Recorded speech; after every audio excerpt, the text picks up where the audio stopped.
Boa noite a todos.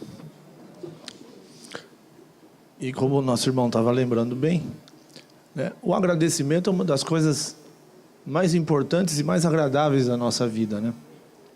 Por isso nós só podemos iniciar algo agradecendo a Deus por estarmos aqui, porque todos nós tivemos as nossas dificuldades para chegar até aqui, mas já não importa mais o que aconteceu. O importante é que estamos aqui, vamos compartilhar esses instantes com Jesus, com os nossos amigos espirituais. Mas hoje, e esse mês é um dia especial, porque nós comemoramos os 60 anos da nossa Casa Luz Divina. E nós vamos agradecer também a todos os espíritos que tornaram possível essa casa, esse espaço, e que pudemos estar aqui hoje. Então, que Jesus abençoe a todos e leve o nosso mais profundo agradecimento a todos esses espíritos que dedicaram a sua vida para que nós possamos ter um espaço como esse. Hoje, quem não conseguir ficar até o final, eu vou dar uma sugestão. Se mesmo o expositor não agradar muito e a voz também não ajudar, eu vou revelar um segredo aqui. No final da palestra, quem aguentar ficar até o final, vai ter uma surpresa. O Euclides aqui que vai passar a surpresa para a gente. Então faz um esforço, tá bom? O Euclides já se comprometeu aqui. Bom, o nosso tema é Jesus e sua mensagem transformadora. Quando a gente fala de uma mensagem transformadora, às vezes a gente não dá tamanha importância a ela, mas a gente já pensou no conceito do que é transformação? Às vezes a gente até pensa em alguma coisa e fala de uma reforma. Quando a gente faz uma reforma, acho que quase todo mundo aqui fez alguma reforma em casa, não é muito agradável, né? Apesar de todo mundo ter um bom propósito, mas incomoda. É o primeiro sentimento que a gente sente, que a gente tem. Mas a transformação é diferente. A transformação, ela muda tudo. Ela deixa aquilo que existia para ter algo novo, diferente, melhor. Jesus chegou aqui para fazer exatamente essa proposta. Transformar, mudar, né? No momento que Jesus chegou, a Terra passava por dificuldades, principalmente as dificuldades humanas, as dificuldades morais. Para que a gente possa ter um esclarecimento sobre o que nós vamos conversar hoje, é importante que a gente traga 3 conceitos importantes do Livro dos Espíritos, que vai trazer um esclarecimento incrível. Veja bem, no Livro dos Espíritos, de Allan Kardec, com tradução de José Herculano Pires, espírito notável e uma das colunas do Espiritismo, para que a gente possa ter a doutrina como ela é hoje. Quem não conhece a história de Herculano, eu convido a conhecer. Então, na questão 629 do Livro dos Espíritos, tem a seguinte questão: que definição se pode dar à moral? Olha que interessante. A moral é a regra da boa conduta e, portanto, a distinção entre o bem e o mal. Funda-se na observação da lei de Deus. O homem se conduz bem quando faz tudo tendo em vista o bem e para o bem de todos, porque então observa a lei de Deus. Complementa a seguinte questão: como se pode distinguir o bem do mal? Olha que interessante. O bem é tudo o que está de acordo com a lei de Deus, e o mal é tudo que dela se afasta. Assim, fazer o bem é se conformar com a lei de Deus. Fazer o mal é infringir essa lei. Complementa da seguinte maneira: o homem tem meios de distinguir por si mesmo o bem e o mal? Sim. Quando ele crê em Deus e quando o quer saber, Deus lhe deu a inteligência para discernir um e o outro. Nós vamos entender por que a gente começou aqui. No Evangelho, nós temos alguns exemplos de transformação. Um dos grandes exemplos é Paulo de Tarso. Paulo de Tarso nos trouxe o exemplo da conversão. ele era foi o maior perseguidor do cristianismo e dos cristãos. Mas quando ele foi até a chamada perseguição final, ele foi tocado. Ele foi tocado e dali promoveu-se uma transformação na sua vida. Mas essa transformação, Paulo de Tarso, além de ser um homem inteligente, perspicaz, ele tinha uma linha de conduta moral equilibrada. Ele nunca teve uma caída na sua moralidade. Ao contrário, ele se manteve casto em toda a sua vida. Mas a sua transformação foi a conversão ao cristianismo. Mas nós temos no Evangelho o maior exemplo de transformação moral, que chegou aí até o fundo do poço, na lama, e se reergueu, se transformou totalmente. Nessa época, nós tínhamos uma cidade onde Jesus começou a grande pregação para a transformação. Uma dessas cidades era Magdala. E Magdala era marcada pela sua riqueza, os seus palacetes, e ali se vivia do bem e do melhor. Tinham tudo que o dinheiro podia proporcionar, ali era oferecido. E Magdala, além do dinheiro, tinha as facilidades. Uma das facilidades era o comércio do sexo, a ilusão do sexo, e outras viciações. E ali foi marcada por Madalena, que vivia naquela região. Era a maior meretriz da época, onde todos os reis, os príncipes, sacerdotes, iam até ela. Ela conhecia toda a sociedade, toda a alta sociedade.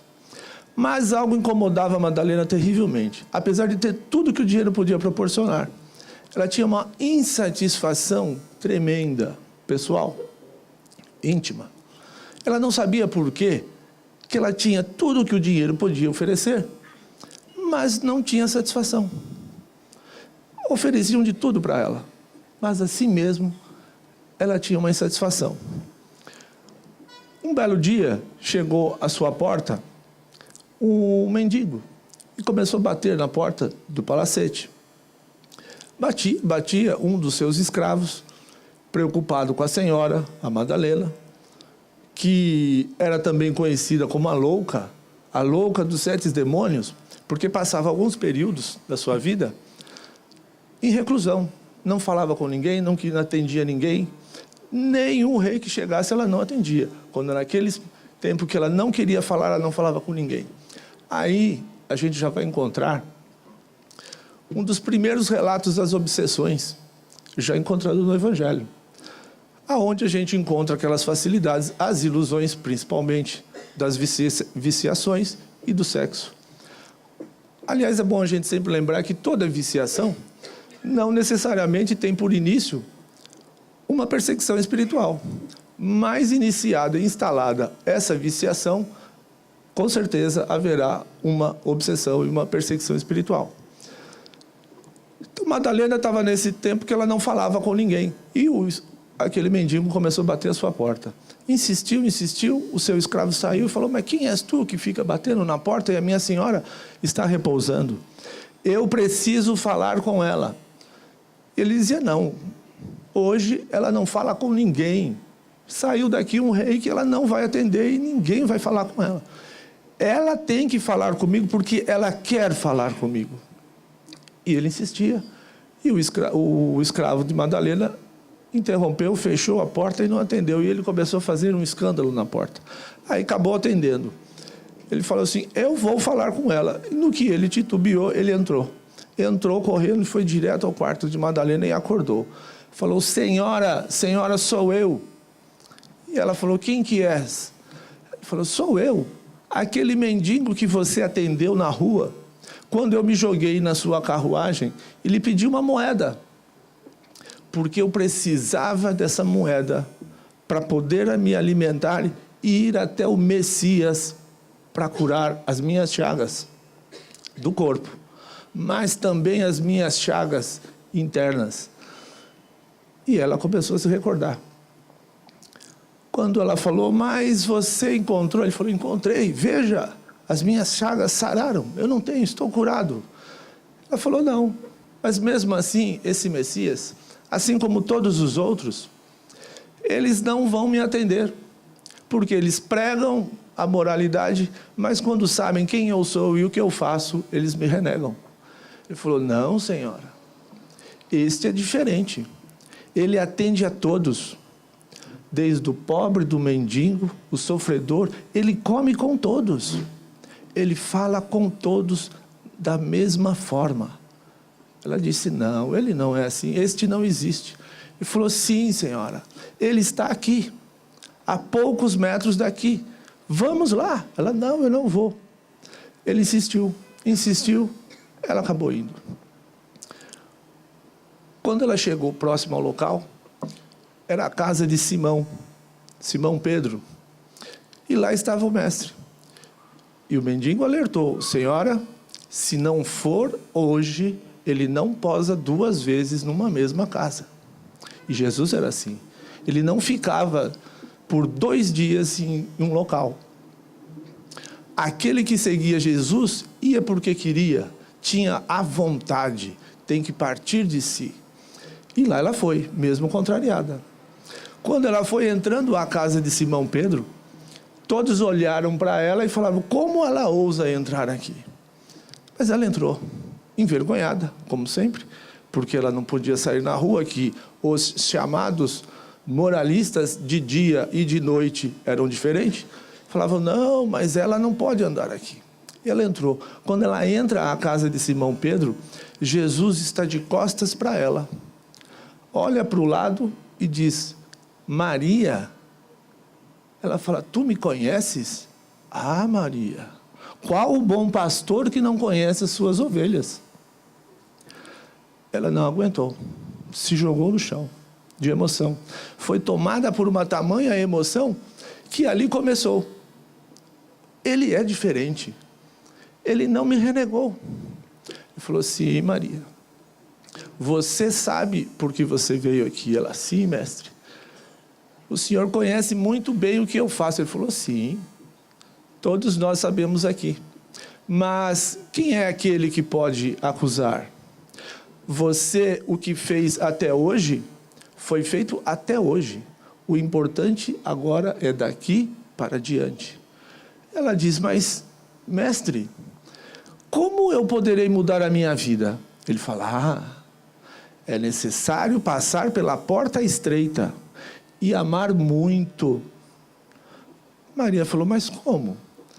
Ame os seus filhos. Ela, mestre, o senhor bem deve saber, eu sou uma desgraçada. Não fui capaz de gerar um único filho. Ele falou, como não, Maria? Você tem vários filhos a serem cuidados. Porque aquele que gera o filho e ama este filho da carne, não faz mais do que a sua obrigação. Mas aquele que ama o filho que não é da sua carne, alcança a elevação. Maria nunca tinha ouvido aquilo. Até os discípulos que estavam ao lado do mestre também não entenderam. E ela se retira, mas não dá as costas ao mestre. Se retira e, envolvida com aquela emoção, retorna ao seu palacete, já amanhecendo, e ali começa a sua transformação. Ela pega tudo que ela tinha de bens materiais, distribui a todos na rua, e aqueles que diziam e falavam para ela, lá, louca novamente, ela está tendo mais um surto, mas ali estava iniciando grande transformação de Maria. Ela se desfaz de tudo. Ela fica com um único vidro de uma essência e um vestido que ela tinha quando saiu da casa da sua mãe. E sai. E começa a seguir Jesus. E tentando entender o que é essa porta estreita e o que é amar. E aonde Jesus ia, estava Maria, distante, porque ainda o preconceito perseguia Maria. As humilhações que ela tinha e recebia estavam com ela. Todos que olhavam falavam, lá vai ela, a meretriz, aquela que todo mundo sabe o que faz. Mas Maria continuou firme.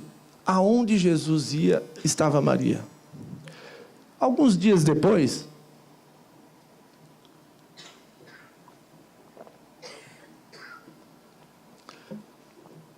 Maria ficou sabendo que Jesus recebeu um convite. Esse convite era de Simão, não Simão Pedro, mas Simão o mercador. E ele era conhecido na cidade como um homem rico, comerciante. Gostava de ostentação. Mas Maria, assim como os discípulos, acharam estranho. Por que Jesus aceitou um convite de Simão, o mercador, para um banquete em sua casa? Mas Maria não pensou mais não. Ela falou, o mestre estará lá. É mais uma oportunidade de eu estar próximo ao mestre. E ela foi. Quando chegou Jesus à casa de Simão Pedro, lá estavam todos os seus escravos, oferecendo de tudo a Jesus. A mesa farta, cheia de frutas secas, peixe, vinho. Mas Jesus, frugal, sempre sereno, comeu algumas frutas e sentou. E ali ficou. Simão, o mercador, como muitos de nós, se aproveitava, na verdade, do brilho do chamado Messias. Se eu receber este que é chamado Messias em minha casa, eu também receberei essas glórias. E ali a intenção dele era essa. Ao contrário do que muita gente pensa, Jesus falava pouco, mas era preciso. E ali ficou Jesus, sereno. Ficou aquele clima que ninguém entendia do quê. E o silêncio reinava. Foi quando, de repente, já quase encerrando o banquete, Simão, incomodado, porque não era aquilo que ele esperava, ouve lá do fundo um alvoroço. E os seus escravos, Simão dá um sinal e manda ver o que foi. Quando ele olha ao fundo da porta, no fundo do corredor, na porta, ele olha e vê Maria de Magdala. Ele recorda que Maria o conhece, pois era seu cliente. Ele falou, se ela entrar aqui, é capaz de ela dizer a qualquer um que eu já fui lá. Mas Maria não tinha mais nada a perder. Ao contrário, ela queria estar próxima ao mestre. E Maria, naquele momento, quando você se toca pela transformação, ela foi adiante, encarou Simão e chegou próximo a ele. Simão falou, como ousas? Ela ignorou. Quando ela viu Jesus, se jogou novamente a seus pés. E ali ela começa a chorar de emoção, totalmente envolvida pela a luz, a paz e o amor do Mestre Jesus. Ela não conseguia falar, ela queria estar ali. Começa a chorar e lava os pés de Jesus com as suas lágrimas. Continuando ali, ela vai enxugar os pés de Jesus com o seu cabelo. E aquele vidro, aquela essência que ela leva, ela perfuma os pés de Jesus. Simão olha para Jesus, para todos que estavam ao lado, todo mundo observando. Simão fala assim, este não é o Messias. Porque se fosse, ele saberia quem ela é e o que ela faz. Reinou o silêncio. Jesus, sabedor de tudo, olhou para Simão e falou, Simão, eu sei que você é um homem inteligente, comerciante. Ele já se encheu. Ali ele falou, opa, se o chamado Messias está falando de mim assim, é porque eu vou ter algum lucro com isso. Falou, Simão, vou lhe fazer uma pergunta. Haviam 2 devedores a um único credor. Desses 2 devedores, um lhe devia 500 dinares, o outro lhe devia 50 dinares. Ele, sabedor que os 2 não teriam condições de fazer esse pagamento, perdoou aos 2. A quem esses devedores, ou qual desses devedores, amou mais este credor? Mestre, claro, aquele que devia mais. Jesus olha para Maria e fala: esta é a maior devedora. Esta, quando ela chegou aqui, lavou meus pés com suas lágrimas, enxugou com seus cabelos, perfumou meus pés. E você, Simão, como manda a lei, não me trouxe água para lavar os meus pés. Não me trouxe toalha, não me trouxe óleo. Pois eu digo a essa mulher, que muito amou, seus pecados estão perdoados. Vá e não peques mais. Novamente Maria se encheu de emoção e percebeu que ela estava perdoada por tudo que ela fez, pela ilusão que ela entrou, e se retira novamente. E ali, os discípulos todos que estavam juntos, compartilharam com aquele ensinamento e aquele preconceito que todos lá haviam contra Maria. E Maria, daquele dia em diante, começou a procurar e atender a todos aqueles que passavam por dificuldades semelhantes a dela. Ela começou a enxergar na rua que havia leprosos, que haviam famintos, mas ela não tinha mais nenhum bem material. Mas começou a entender, ora, é necessário passar pela porta estreita? É necessário amar aos filhos? Ela começou a entender o que Jesus falou. E ali a sua transformação foi iniciada. Maria, daquele dia em diante, aonde Jesus estava, ela estava sempre a alguns metros atrás, cuidando e atendendo de todos os sofredores. Mas, como todos nós, o preconceito e as injustiças sempre estão ao nosso lado. Foi quando os próprios discípulos questionavam Jesus: ela vai continuar seguindo? E Jesus não respondia. Porque ali estava um dos grandes exemplos da transformação moral. E todos eles questionando. E o exemplo vivo ao lado de cada um. Assim como nós hoje ainda fazemos. Nós questionamos: e Jesus? Ele nos trouxe o exemplo, e nós ainda olhando para ele, olhando para os exemplos, e nos questionando: ele está lá, mas nós estamos aqui. E assim passou. Maria, a todos os momentos, estava com Jesus. Esteve com Jesus em Jerusalém. Quando Jesus entrou em Jerusalém, e era um domingo, o chamado Domingo de Ramos, onde ofereciam os ramos, faziam as ofertas, e sabiam que Jesus iria chegar. Todos ofereceram os ramos, colocando aos pés de Jesus, na entrada da cidade, tapetes. E Jesus fez um pedido. Pediu um animal. E montou nesse animal. E entrou na cidade. Agora, o interessante é que Jesus nunca aceitou uma oferenda. Nunca. Aquelas oferendas todas foram aceitas ao animal, porque Jesus não tocou com seus pés em nada. Maria esteve com Jesus na sua condenação, a maior injustiça feita na terra até hoje. E Jesus, no seu desencarne na cruz, lá estava Maria. Todos os momentos de dificuldade, ela olhando para o Mestre, porque ela entendeu que é necessário passar pela porta estreita e amar muito. Ela via ali o exemplo da transformação, da porta estreita e do amor. Foi quando Jesus desencarna e todos os discípulos que estiveram ao lado de Jesus foram convidados por Jesus. No momento do desencarne, eles se decepcionam. Voltam para o local da última ceia. E lá começam a dizer: ele nos abandonou, nos deixou, estamos sós. E reina a desconfiança, o desalento.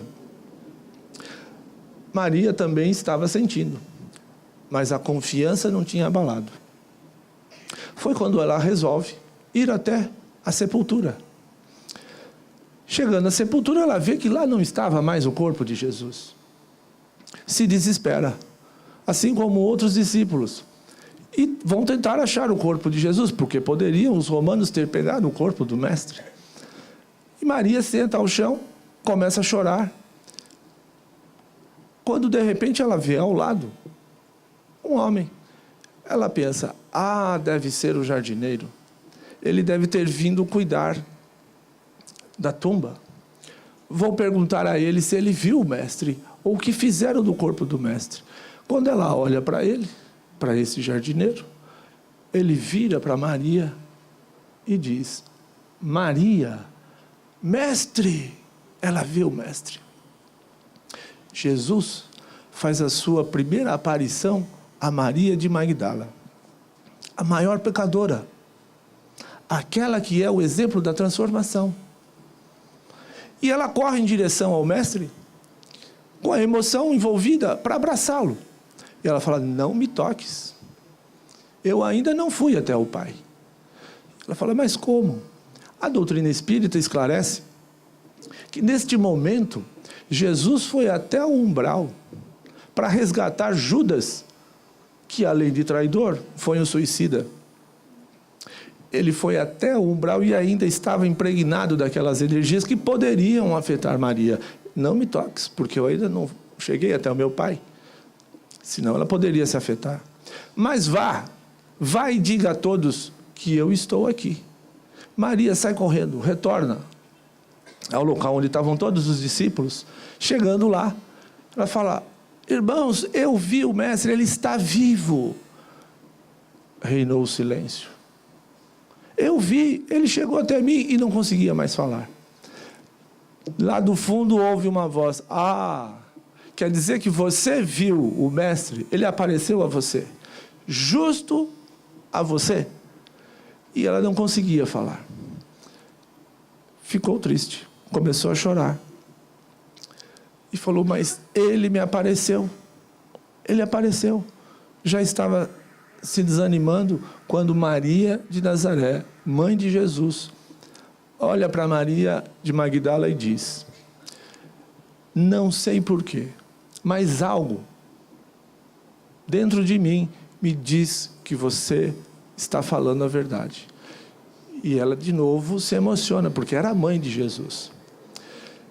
E lá do fundo continuou, não, mas por que ele apareceu então para ela e não apareceu para sua mãe? Não apareceu para João, que era o seu predileto, entre aspas, aquele que ele mais amava? E ali ficou. Foi quando este que mais gritou, Tomé, aquele que não acreditava, vê uma luz e chega Jesus. Ali chega Jesus e fala, aquele que é necessário crer para precisar ver para crer, este não tem a fé. Mas aquele que creu sem ver, este sim. Este sim. A todos aqueles, ali estava a mãe de Jesus e a Maria. Ela simplesmente viu. Mas Jesus ainda falou, Tomé, você precisa tocar a minha chaga. Ele tocou. Aí ele acreditou. Todos se emocionaram. Era o mestre. Não tinha abandonado ninguém. Porque neste momento ele falou assim, de agora em diante, vão a dois, pregai a palavra do mestre Jesus, em todos os cantos. E ali se foi Jesus. Depois teve mais algumas aparições. Mas o importante foi que, naquele momento, cada um tomou um rumo diferente. Um discípulo voltou ao seu lar. Maria de Nazaré voltou ao seu lar, junto com João. E se viu Maria de Magdala sozinha na rua. E ela não sabia o que fazer. Não tinha mais posse nenhuma. Não possuía nada que pudesse comprar um alimento. Estava lá. Nesse momento estava Pedro. E ela olha para Pedro. Pedro fala assim, eu vou seguir nessa direção e levar a palavra do Mestre Jesus. Ela olha para Pedro e fala, Pedro, eu não tenho mais ninguém. Posso ir contigo? Ele diz, não. Você bem sabe do seu passado. A palavra do Mestre tem uma responsabilidade. Como poderão alguém dizer que você está ao meu lado e levando a palavra do Mestre? Maria se decepciona, se entristece, abaixa a cabeça, mas entende. A porta é estreita. E segue seu caminho, fica por 3 dias e 3 noites, sem comer, sem ter onde dormir, sem saber o que fazer, mas não desistiu do Mestre Jesus e do seu ensinamento. Foi quando ela olhou no final da rua, ela viu um grupo de pessoas chegando, e esse grupo chegou a ela e perguntou: aonde está o Messias, aquele que cura a lepra, que cura os males da alma? Ah, vocês não sabem? Há 3 dias atrás, mataram Jesus. Mas Ele está entre nós. Ele deixou seus ensinamentos e disse que nunca deixará ninguém a sós aquele que crê em Jesus. E ali ela falou, eles se decepcionaram, foram todos chorando, crianças, mulheres, porque viam a esperança da sua transformação, da sua cura do corpo físico. Mas Jesus não curava somente o corpo físico. Isso era uma consequência. A cura de Jesus era da chaga interior, assim como nós vemos. Foi quando eles resolveram voltar e Maria não tinha mais o que fazer. Chega até eles e fala: continuem assim. E ela, quando olhou ao lado, não tinha mais ninguém, ela estava sozinha. Resolve ir com eles e vai. E dali passaram-se 10 anos, Maria conversando e vivendo com os leprosos, pregando a palavra de Jesus. E dizia, o Jesus, quando dizia a todos vocês, meus irmãos leprosos, fazia assim, assim e assim. Mas um belo dia, Maria foi lavar as mãos e viu uma ferida na mão. Achou estranho, pegou algo, machucou a mão e não sentiu nada. Aquele foi o dia que Maria falou: agora eu entendi. A porta é estreita. Naquele dia, Maria, quando foi pregar aos leprosos, ela disse o seguinte: nós, os leprosos, não desanimemos, porque o Mestre está conosco. A porta é estreita, mas é necessário amar muito. E assim foi. E Maria viveu os seus últimos dias ali. Mas antes do desencarne de Maria, ela resolveu encontrar Maria de Nazaré. Para finalizarmos, ela resolve ir até ao encontro de Maria de Nazaré e João. Mas ela estava já debilitada. Chegando lá, ela não resistiu, caiu. Um casal que vivia na cidade procurou, não sabia quem era, mas atendeu. Ela já estava toda deformada. Chamaram Maria de Nazaré. Quando Maria chegou, Maria de Magdala já estava desencarnada.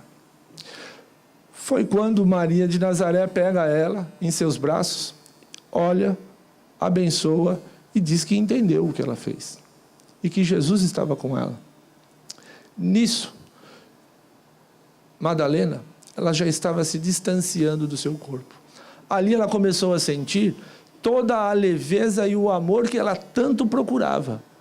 Aquilo que ela tanto desejava, aquela satisfação pessoal, ela encontrou.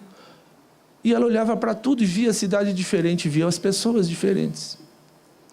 Foi quando ela viu novamente um clarão. Ela olha para aquele clarão, ele vai se aproximando e ela diz: Rabone, mestre, mestre querido. Era Jesus. Falou: Maria, eu nunca te abandonei.